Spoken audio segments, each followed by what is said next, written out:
বহিৰাজ্যত সন্ধানহীন অসমৰ যুৱক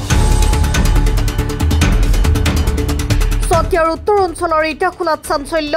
চতিয়াৰ উত্তৰ অঞ্চলৰ ইটাখোলাৰ এজন যুৱক বহিৰাজ্যত সন্ধানহীন হোৱা ঘটনাই ব্যাপক চাঞ্চল্যৰ সৃষ্টি কৰিছে বৃহত্তৰ অঞ্চলটোত চতিয়াৰ আৰক্ষী থানাৰ অন্তৰ্গত ইটাখোলা আৰক্ষী চকী এলেকাৰ বালিডুঙাৰ সদাইবৰা গাঁৱৰ কাজিৰ আলীৰ পুত্ৰ আব্দুল আজিজ নামৰ যুৱকজন বহিৰাজ্যৰ তামিলনাডুৰ এক কোম্পানীত কৰ্মৰত আছিল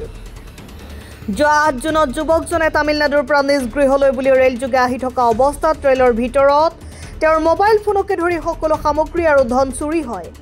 এই সন্দৰ্ভত দুৰ্ভগীয়া যুৱকজনে হাওৰা ৰেল ষ্টেচনৰ পৰা এজন দোকানীৰ ফোনৰ জৰিয়তে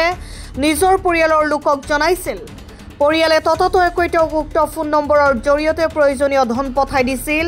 কিন্তু ইয়াৰ পিছৰ প্ৰায় পৰিয়ালৰ লোকৰ সৈতে আব্দুল আজিজৰ কোনো ধৰণৰ যোগাযোগ স্থাপন হোৱা নাই বুলি পিতৃ-মাতৃ আৰু পৰিয়ালৰ লোকসকলে জানিবলৈ দিছে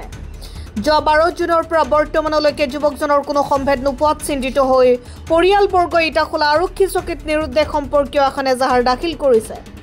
কোনো লোকে যুৱকজনৰ সম্ভেদ পালে 8638739771 অথবা 8838890152 ফোন নম্বৰত যোগাযোগ কৰিবলৈ আহ্বান জনাইছে পৰিয়ালৰ লোকে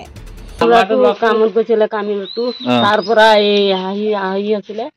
3 দিন মান ফোন পাইছো পিছত পাৰৰ পৰা 6টা বজাত পইচা নিছে 700 টকা তাৰ পাছৰ পৰা ফোন নাই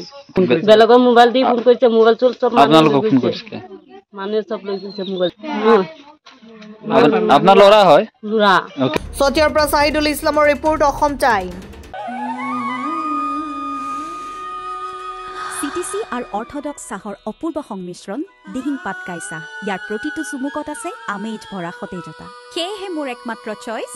দিহিং পাটকাই কৰক চাই অসম আৰু অসমীয়াৰ গৌৰৱ আপোনাৰ দিনটো সতেজ কৰক দিহিং পাটকাই চাহেৰে